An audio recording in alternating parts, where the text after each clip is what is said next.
પ્રેરિતોના કૃત્યો તેનો પહેલો અધ્યાય અને એમાં પણ થોડી કલમોમાં જૈતુન પહાડ પર પ્રભુ ઈસુ ખ્રિસ્ત અને શિષ્યો એકતા મળ્યા અને એમને આકાશમાં લઈ લેવામાં આવ્યા અને શિષ્યો ત્યાં લખવામાં આવ્યું છે કે જોઈ રહ્યા હતા અને ત્યારે દૂતે આકાશમાંથી વાણી કરી એ વાત લખવામાં આવી છે કે તમે શું જોઈ રહ્યા છો અને એ જેમ જાય છે એમ એ પાછો આવશે. એટલે આકાશ ગમન વિશેની વાતો આ બે જગ્યાએ મળે છે. પણ તમે પૃથ્વી પરના જીવનમાં જ્યારે પ્રભુ ઈસુ ખ્રિસ્ત આવ્યા, માનવ દેહ ધારણ કરીને એ જીવ્યા, એ સમય દરમિયાન તમે જો જુઓ એમના જીવનનો સંદર્ભ, એમના જીવન ચરિત્ર, એ સંબંધી એમનું જે આખું બોધ, એમનું નિશાન, એ તો એ જ્યાંથી આવ્યા ત્યાંથી પાછા જવું, જ્યાંથી એ આવ્યા ત્યાં પાછા જવું, એ તરફ આખા એમના જીવનનો નિચોડ આપણે કહી શકાય. અને એટલા માટે એ જાય છે પાછા. ત્યારે એમના જીવન તો તમે વાંચો તો એ ઘણા બધા લોકોને જાણે સાથે લઈ જવાના છે એ રીતે એ જીવન જીવે છે અને કહે છે કે હું તમને જીવન આપવાને માટે આવ્યો છું. અને જીવન કે જે અનંતકાળનું જીવન, જે બાપની સંગતિનું જીવન. અને એટલા માટે પ્રભુ ઈસુ ખ્રિસ્તના જીવનનો હેતુ એ હતો કે હું આવ્યો પણ મારી સાથે બીજા કેટલાય બધાને હું સ્વર્ગમાં લઈ જાઉં. આપણને પૃથ્વી પર મૂકવામાં આવ્યા છે બહુ હેતુસર, ચોક્કસ આયોજનબંધ. પણ આપણો હેતુ શું છે, આ જીવનમાં આપણો હેતુ શું છે, એ આપણે દરેકે તપાસવાની, ચકાસણી કરવાની બહુ મોટી જરૂર છે.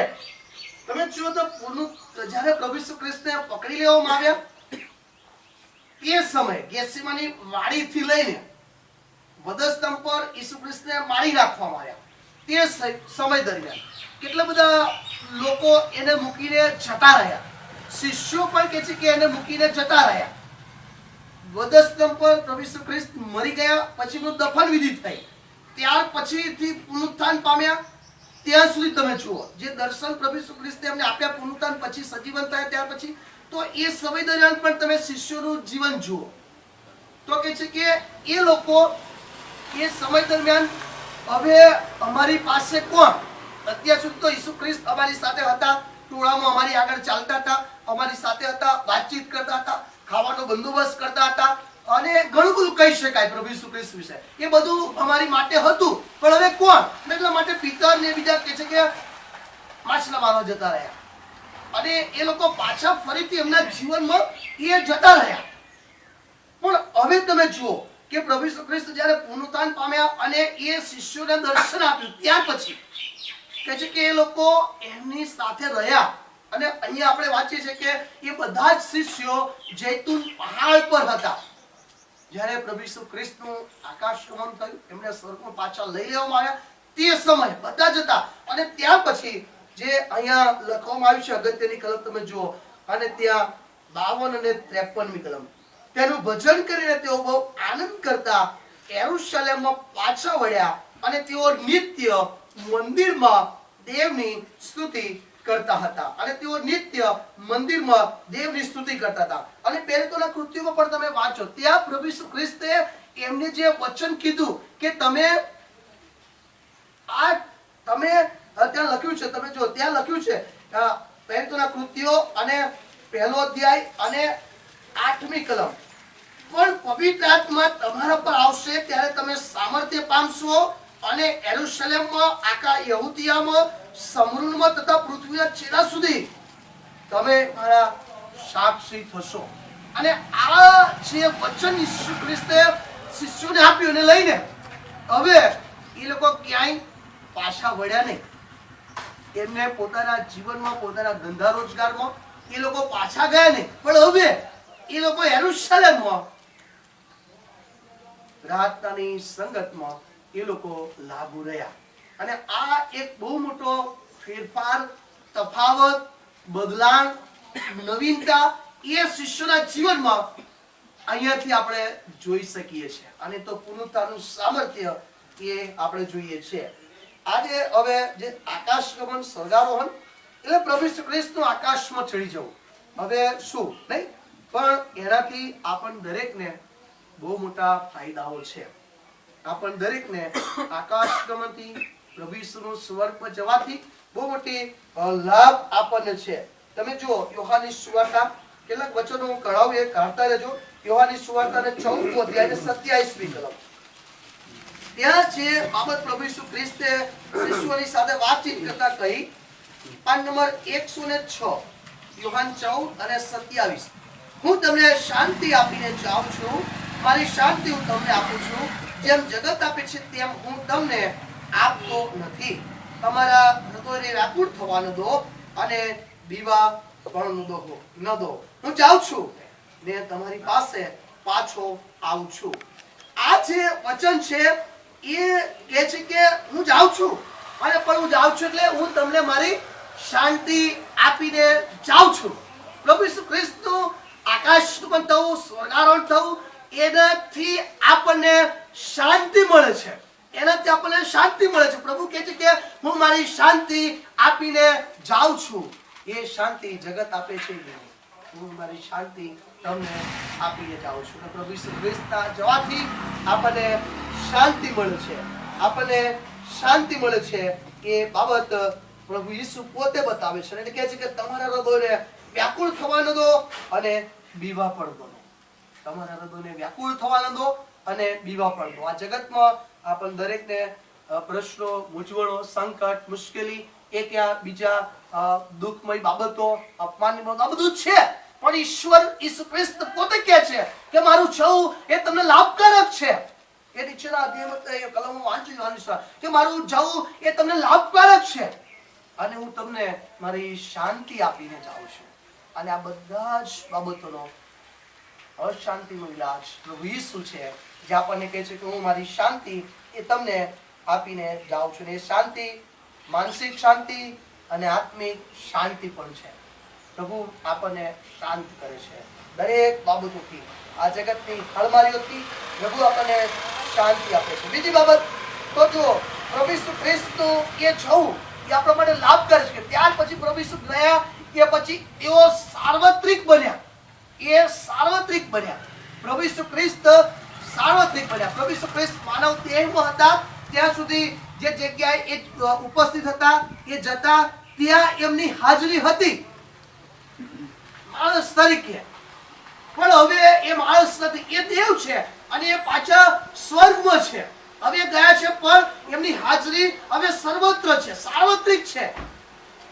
જ્યાં 2 અથવા 3 મારે નામે એકતા મળ્યા છે તેઓની મધ્યે હું છું.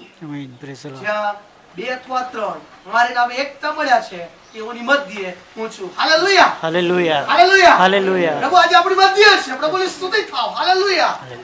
પ્રભુ એ સાર્વત્રિક બન્યા. હવે કોઈ જગ્યા, કોઈ હદ એમની હાજરીને બાંધી શકતા નથી. પ્રભુ સાર્વત્રિક છે. માનવ દેહ ધારણ કર્યા ત્યારે જે જગ્યાએ જતા ત્યાંની હાજરી પણ હવે સાર્વત્રિક છે. અને પ્રભુનું જવું એ આપણા માટે બહુ લાભકારક છે. અદ્રશ્ય રીતે દરેક જગ્યાએ એ આપણી સાથે છે. આપણે ગમે ત્યાં હોઈએ પણ પ્રભુ આપણી સાથે છે. પ્રભુ આપણી સાથે છે. જગતમાં તમને સંકટ છે પણ હિંમત રાખો. જગતને મેં જીત્યું છે અને જુઓ જગતના અંત સુધી સર્વકાળ હું તમારી સાથે છું. હું તમારી સાથે છું. ત્રીજી બાબત, ઈસુ ખ્રિસ્ત નું સ્વર્ગારોહણ થયું ત્યાર પછી એ ઈસુ એ રાજા અને પ્રભુ બન્યા. એ રાજા અને પ્રભુ બન્યા. દેવને જમણે હાથે બિરાજમાન છે. દેવને જમણે હાથે બિરાજમાન છે. એ રાજા બન્યા, એ પ્રભુ બન્યા. આ જગતમાં હતા લોકોએ એમને રાજા બનાવવાનો પ્રયત્ન કર્યો. તમે વાંચજો પ્રભુ ઈસુ ખ્રિસ્તને છેલ્લા સમયમાં યરુશલેમમાં લઈ ગયા ત્યારે લોકો બહુ વાજતે ગાતે લઈ ગયેલા. ખજૂરની ડાળીઓ લઈ લીધી. હોસાના, હોસાના, પવિત્ર, પવિત્ર પ્રભુના નામે જે આવે છે આશ્ચર્ય છે. અને કે જે કે લોકો ચાહતા હતા કે ઈસુ યરુશલેમમાં જાય, કારણ કે ત્યાં રાજાનું નગર હતું, રાજગાદી હતી, રાજમહેલ હતો અને ઈસુ રાજા બની જાય અને અમને બહુ મોટો લાભ થાય. શિષ્યોને એવું હતું કે અમને એક જમણે હાથે બેસાડે, એક ડાબે હાથે બેસાડે. યહૂદાને હતું કે હું મોટો નાણામંત્રી બની જાઉં. આ બધું શિષ્યોના જીવનમાં હતું. અને એટલા માટે કે લોકોને હતું કે ઈસુ જો રાજા બને, કે જે લોકો જે રાજા એમને રોટલી ખવડાવી, માછલી ખવડાવી, અમારું પોષણ કર્યું, એ રાજા અમને બધા વાનવો આપશે. અને લોકોએ રાજા બનવાને માટે ઈસુને રાજા બનાવવા પ્રયત્ન કર્યો, પણ કે છે કે ઈસુ તો સરદારોનું થયું પછી રાજા અને પ્રભુ બન્યા. અહીંયા માણસ તરીકે હતા, લોકો એમને યહૂદીઓને રાજા કહીને ઠટ્ટા મસ્કરી કરી. માણસ તરીકે એમણે જોયા, એમણે ઈસુ ખ્રિસ્ત લોકોએ પાપીઓનો મિત્ર, દાણીઓનો મિત્ર એવા મેણા માર્યા, મેણાટોળા માર્યા. એને કીધું કે આ તો બાલજબૂલની મદદથી ભૂતોના સરદારની મદદથી ભૂતોને કાઢે છે. પણ સ્વર્ગારોહણ થયું ત્યાર પછી આપણે જોઈએ છે, શિષ્ય જોયું કે આકાશ ઉગડી ગયેલું હતું ને પ્રભુ ઈસુ ખ્રિસ્ત આકાશમાં લઈ લેવામાં આવ્યા અને હવે દેવને જમણે હાથે બિરાજમાન છે. એ રાજા છે, એ પ્રભુ છે, એ રાજા છે અને પ્રભુ છે અને દેવને જમણે હાથે બિરાજમાન છે. ચોથી બાબત, તો પ્રભુ ઈસુએ પોતે આપણને વચન આપીને કીધું. તમે જો યોહાનની લખેલી સુવાર્તાને 16મો અધ્યાય કાઢો અને ત્યાં જે લખવામાં આવ્યું છે, ત્યાં જે લખ્યું છે 16મો અધ્યાય અને 7મી કલમ આપણે વાંચીએ, ત્યાં આ પ્રમાણે લખ્યું છે, તો પણ હું તમને સત્ય કહું છું, મારું જવું તમને લાભકારક છે, કેમ કે જો હું નહીં જાઉં તો સંબોધક તમારી પાસે આવશે નહીં, પણ જો હું જાઉં તો હું તેને તમારી પાસે મોકલી દઈશ. જ્યારે તે આવશે ત્યારે તમને ફલાણું કરશે. હું તમારી પાસેથી જાઉં ત્યારે સંબોધક એટલે પવિત્ર આત્મા એ તમારે સારું મોકલી દઈશ. પ્રભુ ઈસુ ખ્રિસ્ત જવું આકાશમાં એ આપણા માટે લાભકારક છે, કારણ કે આપણે વાંચીએ છીએ પ્રમાણે હવે 50મા દિવસે પવિત્ર આત્માનું આગમન થયું અને આપણે વાંચીએ છીએ કે શિષ્યો પવિત્ર આત્માથી ભરપૂર થયા અને એ સામર્થ્ય પરાક્રમને ભરપૂરીપણાથી એ લોકોએ જગતમાં સુવાર્તા પ્રગટ કરી, જગતને ઉથલ પાથલ કરી નાખ્યું. દેવના રાજ્યની વૃદ્ધિ થઈ, મંડળીઓ સપાટી ગઈ. કેટલી અદ્ભુત બાબતો. ઈસુ ખ્રિસ્તનું જવું એ પવિત્ર આત્માનું આવવું અને આપણા માટે લાભકારી છે. હું જાઉં છું પણ તમારા માટે સંબોધક મોકલીશ. હું તમને અનાથ મૂકીશ નહીં, પણ તમારા માટે પવિત્ર આત્મા મોકલી આપીશ.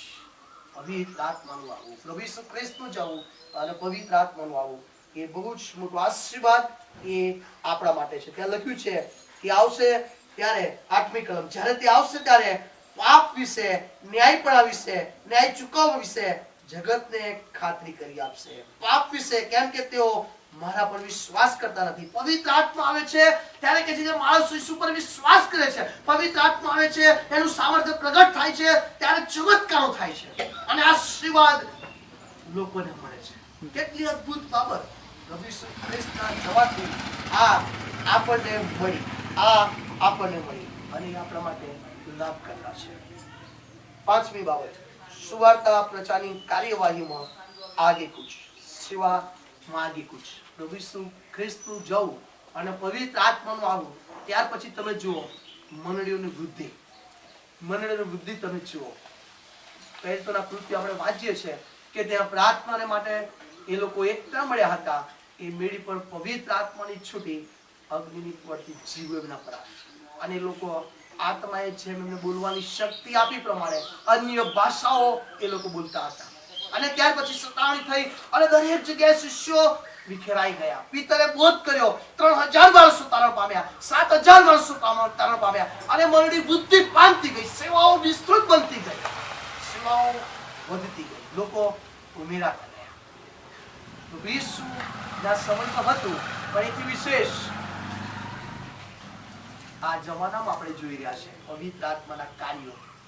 પ્રભુ ઈસુએ ગાલિલના સમુદ્ર, યરુશલેમ, સમરૂનમાં એ વિસ્તારોમાં ફરીને કામ કર્યું અને તે જમાનામાં જોઈએ તો એ વિસ્તારમાં જ કામ થયું.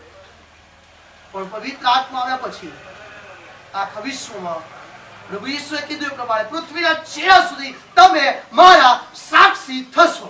અને એ પૃથ્વીના છેડાઓ સુધી આજે મંડળીઓ છે. પૃથ્વીના છેડાઓ સુધી આજે દેવનું વચન છે. મંડળીની વૃદ્ધિ થવી, સુવાર્તાના કાર્યમાં વેગ મળવો એ છે. આપણને પ્રભુ ઈસુ, છઠ્ઠી બાબત, તો આપણને પ્રભુ ઈસુ ખ્રિસ્તનું નામ મળ્યું.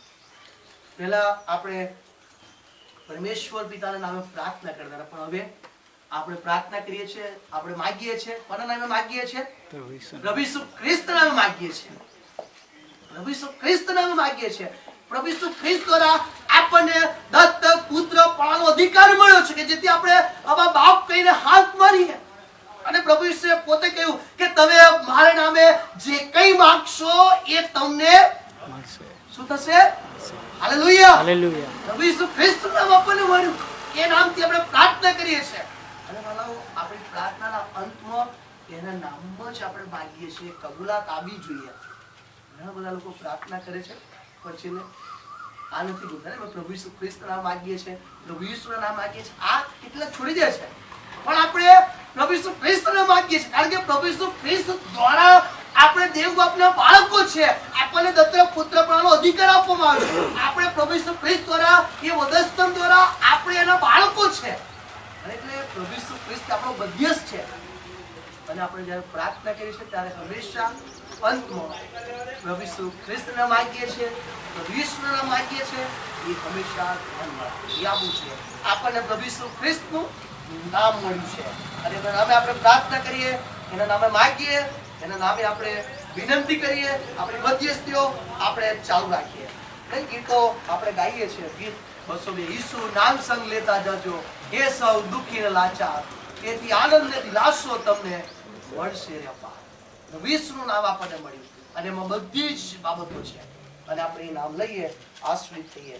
અને છેલ્લી એક બાબત તો આપણને બહુ મોટી આશા પ્રભુ ઈસુ ખ્રિસ્તના સ્વર્ગારોહણથી મળી. બહુ મોટી આશા, પુનરુત્થાનની આશા. આકાશમાંથી એમને એક અવાજ સંભળાયો. તમે જુઓ, પેરેતુના કૃત્યો કાઢો, પહેલો અધ્યાય, પેરેતુના કૃત્યો પહેલો અધ્યાય 10મી અને 11મી કલમ હું તમારા માટે વાંચું. તે જતો હતો ત્યારે તેઓ આકાશ તરફ એકી નજરે જોઈ રહેતા હતા. એવામાં ઉજળા વસ્ત્ર પહેરેલા બે પુરુષ તેઓની પાસે ઉભા રહેલા હતા. તેઓએ કહ્યું કે ગાલિલના માણસો, હવે આકાશ તરફ જોતા કેમ ઉભા રહ્યો છો? એ જ ઈસુ જેને તમારી પાસેથી આકાશમાં લઈ લેવામાં આવ્યો છે, તે જેમ તમે તેને આકાશમાં જતા જોયો તેમજ શું લખ્યું છે? પાછો આવતા જોશો તમે. હે લખ્યું છે, બાઇબલ પ્રતિકરણ વાંચો અને પાઉલના પત્રો, દરેક આંખ જોશે, દરેક આંખ જોશે. પ્રભુ ઈસુ ખ્રિસ્ત એ ન્યાયની વેળાએ આપણને લેવા પાછા આવવાના છે. એને કીધું કે પુનરુત્થાનની પ્રભાતે આપણે મળીશું. પ્રભુ ઈસુ ખ્રિસ્ત આવવાના છે. અને દરેક શાસ્ત્રમાં તમે જુઓ, દરેક ધર્મના શાસ્ત્રમાં જુઓ, પ્રભુ ઈસુ ખ્રિસ્ત પાછા આવવાના છે. એની મેઘલી કન્યાને લેવા પ્રભુ ઈસુ પાછા આવવાના છે. ન્યાયકાળે ઈશા અલૈહિસ્સલામ પ્રભુ ઈસુ પાછા આવવાના છે. પ્રભુ ઈસુ ગયા એથી આપણને લાભ છે કારણ કે આપણને લેવા પાછા આવવાના છે. યોહાન 14માં લખ્યું છે, હું જાઉં છું તમારા માટે જગા તૈયાર કરવાને માટે અને હું પાછો તમને લેવા માટે આવીશ. અને આકાશ સ્વર્ગારોહણ એ આપણા માટે બહુ મોટું આશીર્વાદ છે, બહુ મોટો આશીર્વાદ છે. પ્રભુ ઈસુ ખ્રિસ્તનું આ જગતમાંથી આકાશમાં લઈ લેવો, પાછા ઉચકાઈ જવું, એ આપણા માટે લાભ કરતા છે. એટલા માટે જ્યારે આપણે આકાશ ગમનને વિશે સાંભળીએ છીએ ત્યારે આ વાતો વિશે વિચાર કરીએ, પ્રાર્થના કરીએ, પ્રભુ ઈસુના નામે માંગીએ, પ્રભુ ઈસુના નામે વિનંતીની મધ્યસ્થી કરવાનું ચાલુ રાખીએ. એનામાં, એની સંગતમાં, બોધમાં આપણે લાગુ રહીએ કે જેથી પ્રભુ જ્યારે આવવાના છે પાછા, ત્યારે આપણે તૈયાર હોઈએ. હવે આપણી ફરજ એ છે કે આપણે તૈયાર રહીએ. પ્રભુ ઈસુ ગયા છે પણ પાછા આવવાના છે. આપણે એના માટે તૈયાર રહેવાનું છે. મને મળવા તૈયાર રહેવાનું છે. પ્રભુ એને મળવાની તૈયારી કરવા આપણને દરેકને કૃપા આપે. પ્રાર્થના કરીએ.